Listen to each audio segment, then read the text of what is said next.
Tere jälle! Me oleme tagasi siin Rahvusraamatukogu Tõnismäe majas ja räägime raamatutest. Täna me räägime Askur Alasega, kes on vahva tõlkija ja Islandi asjatundja.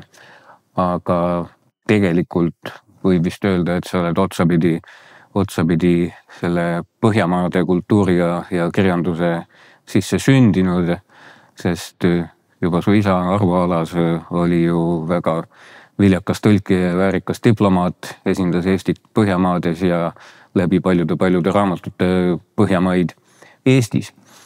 Et tere Askur ja räägime päälegi. Ma mõtlesin, et kui Arvo Alasest juba juttu oli, et siis ma esmalt näitan sellist vahvat raamatut nagu William Haineseni Kadunud moosekandid, mis on korraga nii uus kui vana raamat, ses mõttes, et tegelikult ilmus eesti keeles ju juba üle 40 aasta tagasi Loomingu raamatukogus, kus oli 1984 näiteks.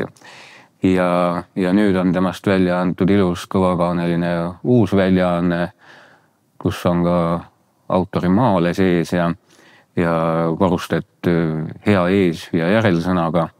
Et Fääri saarte kirjandus tundub ja ongi suhteliselt kauge. Autor ise tegelikult kirjutas taani keeles ja mõned fäärlased olid tema peale natukene kurjad, aga vaieldamatult on tegemist mineva sajandi ühe olulisema, kui mitte kõige olulisema Fääri kirjanikuga. Ja siis sellest taani keelest tõlkis asjakese Arvo Alas, nii et seda julgen soovitada. Uus väljaanne peaks olema praegu veel täiesti saadaval, kas vana enam kusagilt leiab, ei oska ütelda. Aga sinuga vist ilmselt tuleb tahes-tahtmata ikkagi alustada juttu Islandist. Alles äsja sa sealt tulid, käid seal vist suhteliselt tihti ja eks see Island ole üldse üks niisugune koht, kus tõenäoliselt on vist elaniku kohta kõige rohkem kirjanikke üldse maailma peal. Jaa, nii räägitakse, et iga teine islandlane on kirjanik või luuletaja ja iga 10. ülitab elu jooksul raamatu. Ja Island on ka tuntud oma jõuluraamatu Tulva poolest, et see on nii-öelda raamatute laviin, mis enne jõule müügile paisatakse ja ajastatakse siis just jõulude ajaks, et siis oleks rohkem valida kingituste tegemiseks, sest see kingitusraamat jõuludeks on seal välja kujunenud teise maailmasõja rasketelt aegadest, kui ei olnud midagi kinkida ja import, kõik tuleb sisse tuua ju Islandile, peaaegu kõik. Ja mul teistest riikidest ei olnud midagi eriti tuua, aga paberit ja raamatuid sai tuua ja siis kujunes see jõuluraamatu Tulv välja. Ja kusjuures see algab siis sellega, et tasuta saadetakse igasse koju ülevaade, millised raamatud sel aastal siis jõuludeks ilmuvad ja lõpeb sellega, et pärast jõule on võimalik raamatuid raamatupoes ära vahetada, sest võib ju juhtuda, et mitu sõpra kingib sulle hea raamatu. Jah, kui kingitus ei lähe pihta ja see valik on ilmselt ikka päris suur, sest tõesti, kui ma mõtlen isegi, mul on jäänud silma niisugusi hästi paljude piltide ja vähese jutuga Islandi toredaid lasteraamatuid, et see on kõige väiksematest kuni siis kõige suuremateni välja ja kuni põnevikeni, kuni milleni iganes. Mul minu meelest siin oli üks selline, tänapäeval nimetatakse neid graafilisteks romaanideks või ma ei tea, võib-olla see on rohkem graafiline novell või jutustus, igatahes pilti ja kõike on siin kõvasti ja igavesti tore lugu oli see ka, Tulemägi, mille sa oled juhtumisi ise tõlkinud. Juhtumisi olen ja sellelt autorilt Raunilt on ilmumas veel üks samalaadne teos. Aga sa mainisid mu isa Arvo Alast, kes kahtlemata, kelle nii-öelda sussidesse on raske minule astuda, sest ta tõlkis mitte ainult Islandi, vaid ka Norra ja Taani ja Fääri kirjandust ja valdas keeli, Põhjamaade keeli siis rohkem kui ühte, samas kui mina valdan siiski ainult islandi keelt, olles seal ülikoolis õppinud. Ja mul ei olnud plaanis tegelikult isast niimoodi isa jälgedes minna või temaga konkureerima hakata, aga paraku lahkus ta ühe tähtsa romaani tõlkimisel Manala teele. Ja see oli siis Islandi ainsa nobelisti Halldór Laxnessi Islandi kell ja ma tundsin siis võib öelda kohustust see lõpuni tõlkida ja sealt alates olen tõlkinud. Aga üle 20 aasta ma olen Islandi tutvustaja ja nagu sa mainisid, siis suure osa suvest veedan seal ja üritan siis eestlastele sellest maast rääkida seal koha peal. Ja kuulajaid on? Rohkem kui arvata võiks, et Island on millegipärast hämmastavalt populaarne eestlaste seas. Seda hea kuulda. Muideks rääkides, et Laxness on ainus nobelist, meil kahjuks kirjanduspreemia laureaat ei ole ja islandlased on tuntud selle poolest, et neil on ühe inimese kohta või 1000 inimese kohta siis kõiksugu maailma rekordeid ja siis ka Nobeli preemia laureaate siis 1000 elaniku kohta on maailmas kõige enam, ehk siis neil oleks siis miljoni kohta oleks 3 umbes laureaati. Ja sama kehtib paljude muude asjade kohta, kaasa arvatud siis kirjandus ja raamatud aga ka ütleme maailma kõige tugevamaid mehi on neil 1000 elaniku kohta kõige rohkem ja mis maailma hoidjaid ehk siis kõige ilusamaid naisi ka kõige rohkem 1000 elaniku kohta. Ja, aga nad ju küpsetavad leiba mäe sees, siis niimoodi peabki tugevaks minema. Aga kui ma vaatasin nüüd seda päris muljetavaldavat raamatu kuhja siin, mille sa ise kaasa tõid ja millest me kindlasti praegu kõigist rääkida ei jõua, aga ikkagi on tore, kui on näha, et raamatuid on palju ka niimoodi lõpsti kohe kaasa võtta ja ka eesti keeles. Siis esmapilgul juba vähemasti 4 raamatu juures näen ma kaane peal ühel või teisel kujul sõna saaga. Islandi kirjandusest rääkides ja tegelikult üldse Põhjamaade kirjanduse mõjudest rääkides ei saa nendest vanadest saagadest küll üle ega ümber. Et räägi natuke, mida ja miks sa oled siia kaasa võtnud ja midagi on kindlasti veel puudu ja ega nad kõik ju ole üldse eesti keelde tõlgitudki. Ja saagad on siis üldiselt 13. 14. sajandil Islandil kirja pandud teosed, mille sarnaseid on mujal maailmas raske leida ja mis põhimõtteliselt kujutavad islandlaste panust maailmakirjanduse kullafondi. Ja kuskil mujal Põhjamaades selliseid kirjatükke ei tehtud ja hämmastav, et islandlased suutsid siis oma lugusid oma esivanematest siis algselt põlvest põlve edasi rääkides säilitada ja siis lõpuks ka kirja panna.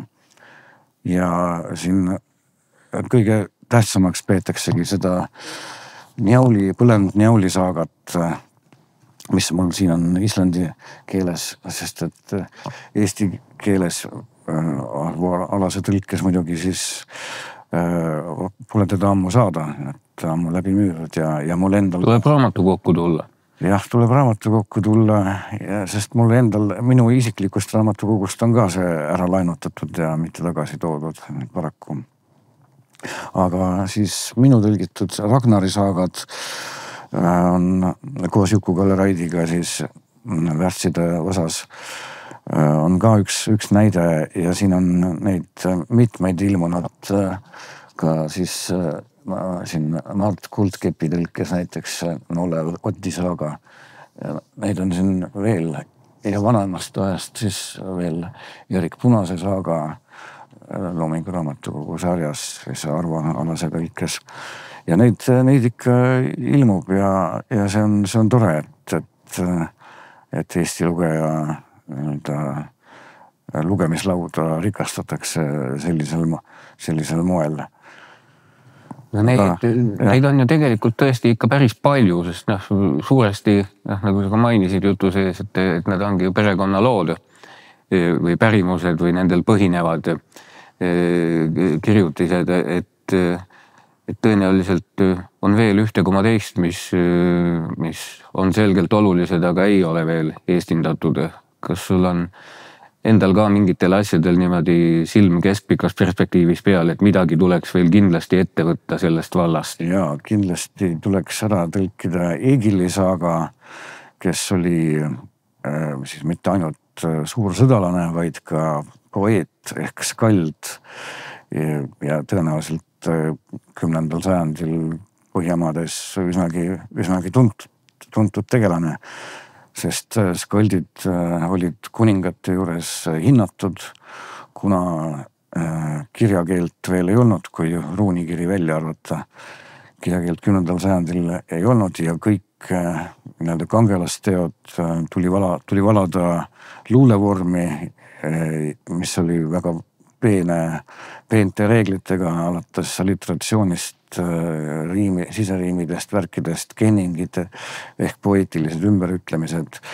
Ja kui ta oli siis kuninga kangelasteod olid luulevormi valatud, siis nad elasid edasi, need räägiti põlvest põlve edasi, sest neid luuleridu ei saanud muuta nende reeglite tõttu ja tuli originaalkujul edasi anda.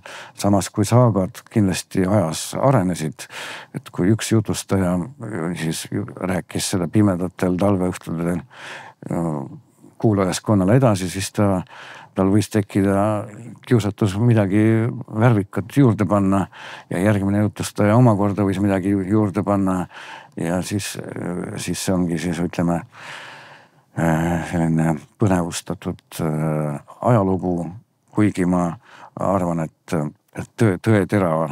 algne tõetera on nendes saagades täiesti olemas ja peamised kangelased on päriselt elanud ja üht-teist märkimisväärset korda saatnud.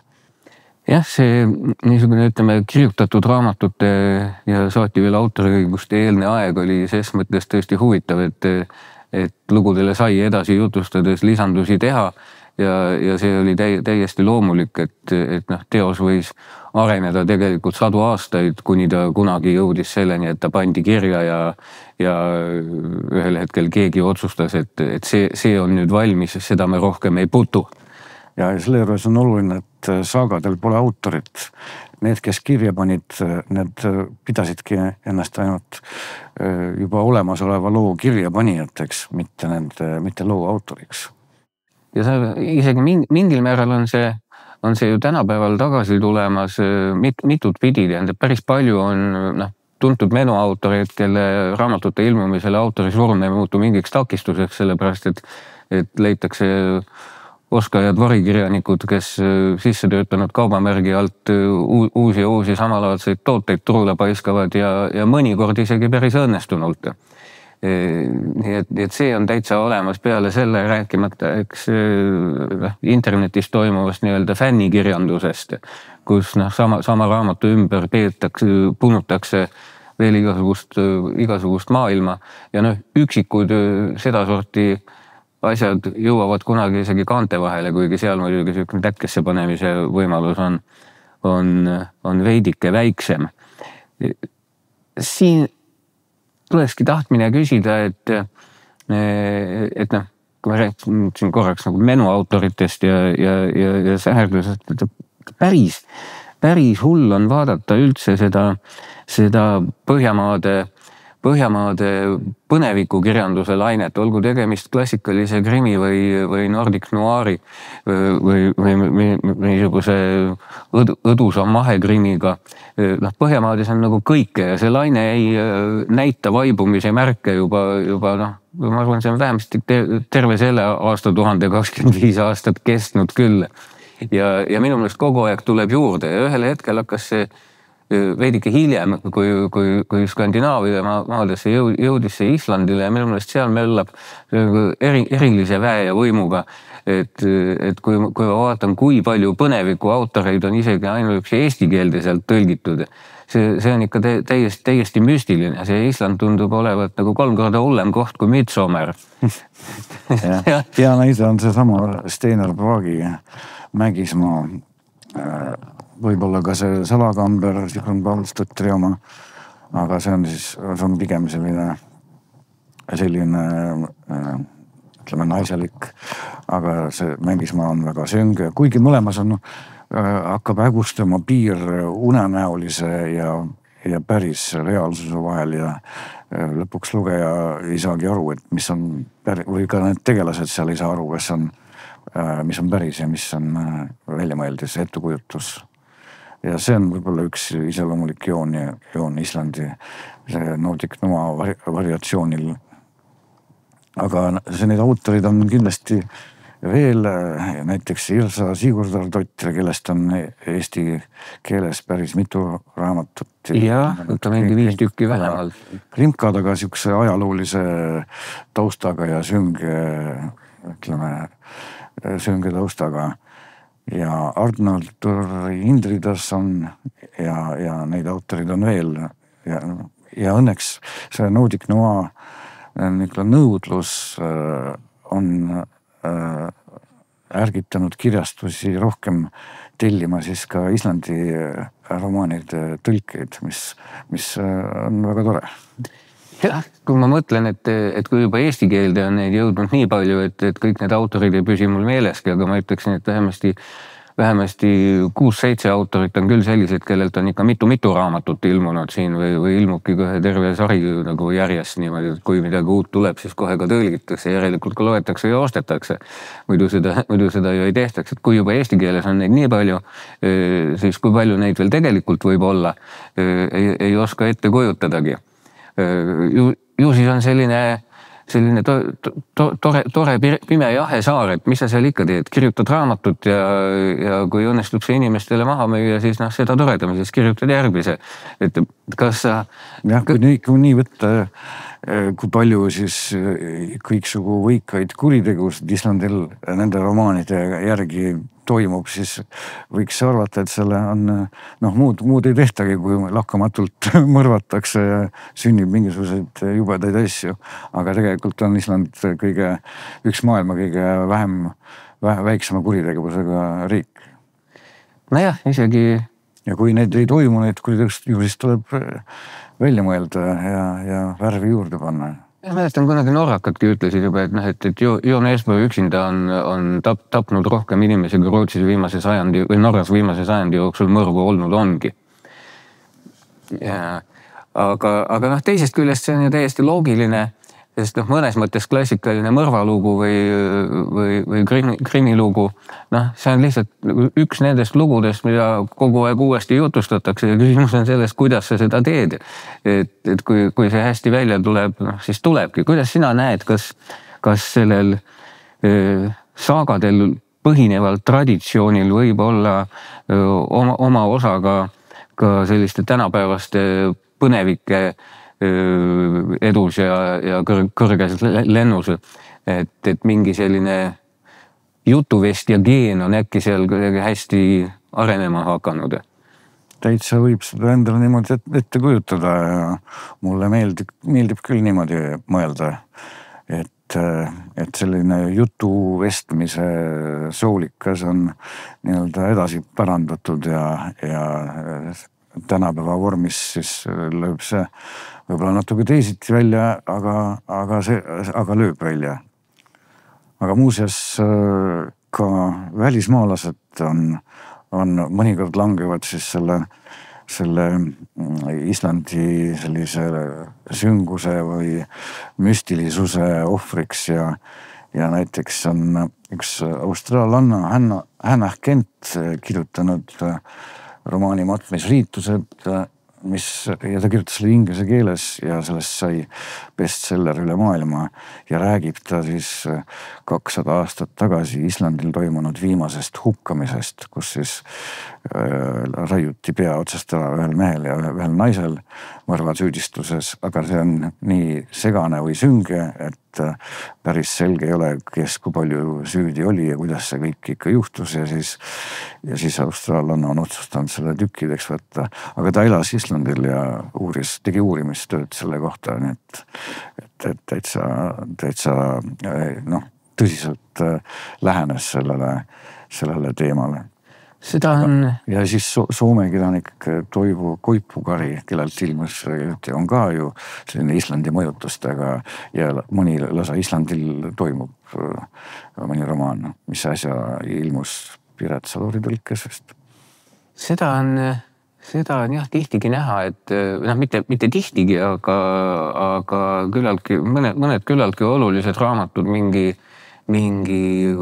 koha kohta tabavad seda paigavaimu oluliselt paremini, kui nad on kirjutatud mõne nii-öelda välismaalase poolt, kellel on, aga kes teemat tunneb, aga tunneb teise nurga alt, et kohalik ei oska mingeid asju üldse vaadata või tähele panna, paneb hoopis mingeid teisi tähele, et nii mõnedki kuskil meie jaoks ei ole vahet, eks ole, tegevus toimub Provence'is, kirjutaja on inglane, eks ole, aga provenclase jaoks on see võib-olla hoopis teine vaade, kuidas teine sel seda asja kirjutab. Ja ma usun, et kuna Island kaheldamatult on selline intrigeeriv paik, et siis on kaunis loogiline, et temast kirjutatakse ka muil mail ja muis keelis. No just ja Islandist tehakse ka filme, mis nii-öelda maailma filmilavadel, nii et mitte ainult raamatud, vaid ka filme jõuab sealt kandist siia. Aga nagu sa ütlesid, mõnikord kohalik ei märka seda eripära, mis tegelikult muu maailma jaoks on äärmiselt huvitav ja väärib esiletoomist. Ja nii võibki juhtuda, et võõras, kes siiski kohalikke olusid ja kultuuri tunneb, suudab nagu tabavamalt esile tuua midagi, mida kohalikud võtavad nii loomulikult, et seda polegi vaja esile tuua justkui. Jah, nii kindlasti on. Ja raamatuid meil siin jagub. Ma tahtsin veel korraks näidata toredat fääri keelest tõlgitud raamatut nimega Elukas, mida soovitaksin täitsa vaadata. Ma ei oska öelda, see on nüüd seda sorti asi, mis on tegelikult mõeldud ikkagi lasteraamatuna, aga välja on kukkunud nagu natuke tõsisem. Et soovitaks täitsa sisse vaadata. Pildid on ka sellised hästi ilusasti koledad. Et tasub seda pisikest fäärikirjandust kaeda küll, et kui sa vaatad fääri ja Islandi elanikkonna peale, siis tundume meie ikka juba päris suure riigina siin. Jah, Islandil 385 000 elanikku, fääridel 50 000 kanti. Jah. Kahe peale kokku tuleb ikka paraja Tallinna jagu. Umbes. Tahtsin veel lihtsalt Eesti asjadest rääkida, mis mulle jäi näppu mõnda aega tagasi ja paar aastat tagasi ilmunud lugu nimega Nõia nimi olnud Mats Andres Adamsonilt. See on nüüd selline ilus, ütleks minu meelest hästi põhjamaise olekuga. Eks ta ole otsapidi Rootsiga ka seotud, aga põhiliselt Hiiumaaga. Niisugune, ma ei tea, kunstmuinasjutt kõlab kuidagi natukene jaburalt, aga siin on tegelikult, nagu autor ka alguses mainib, et põhineb ta oma isalt kuuldud Hiiumaa lugudel ja ajaloolasena on ta sinna ilmselt üht-teist juurde põiminud ja ilukirjanduslikult leiutanud. aga et kui ma põhjamaist kargust jäi ka mul seda lugedes silma või kõrva. Jah, et seda asja ma usun, võib praegu võib-olla isegi poest leida, aga raamatukogust kindlasti, et tasuks vaadata igavesti hää lugemine ja samamoodi Eesti asjust kõneldes lugesin just hiljaaegu Peep Ilveti viimast luulekogu Ole mine ja minu meelest Ilmetis on alati olnud mingit niisugust looduslähedaselt suursugust rahulikku heroilisust segamini mõnusa sõnamängu ja sellise mao ja kohatunnetusega, et kui peaks lambist ütlema, et ütle nüüd üks niisugune põhjamaise olemusega Eesti luuletaja, siis Ilmet oleks ilmselgesti esimene valik, kui peaks mõtlema just põhjamaise sisemuse peale, aga samas on temas alati hea huumor ja teda on meeldiv lugeda igatepidi. Luulest rääkides ma juhiks tähelepanu siiski, et on saagade kõrval on olemas ka ettad ja vanem etta siis Rein Sepa tõlkes juba mitukümmend aastat tagasi ilmunud ja need kujutavad endast lugusid, eepilisi lugusid maailma loomisest ja jumalatest ja tänu siis nende etta luulele on meil tänapäeval üldse ettekujutused, mida inimesed 1000 aastat tagasi uskusid ja arvasid. Et see on kindlasti selline lisaks saagadele ka inimeste jaoks, kes on vähegi huvitatud sellest põhjamaisest värgist, võiks nende ettadega tutvuda. On ilmunud ka värskem versioon sellest vanemast ettast ja ka noorem etta, mis on siis osaliselt proosa, osaliselt luule, on õhem ja võib-olla kergemini ablatav, et võiks ka raamatukokku vaadata. Nii on.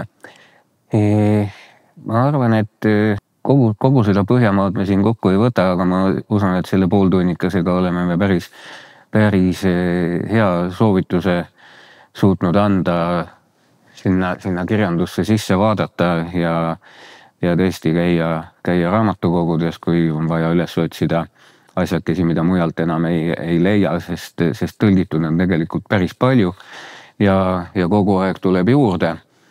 Igatahes jõudu selleks ja tahad sa veel mõne olulise lõpusõna öelda inimestele nois asjus, midagi põhjamaiselt kindlat?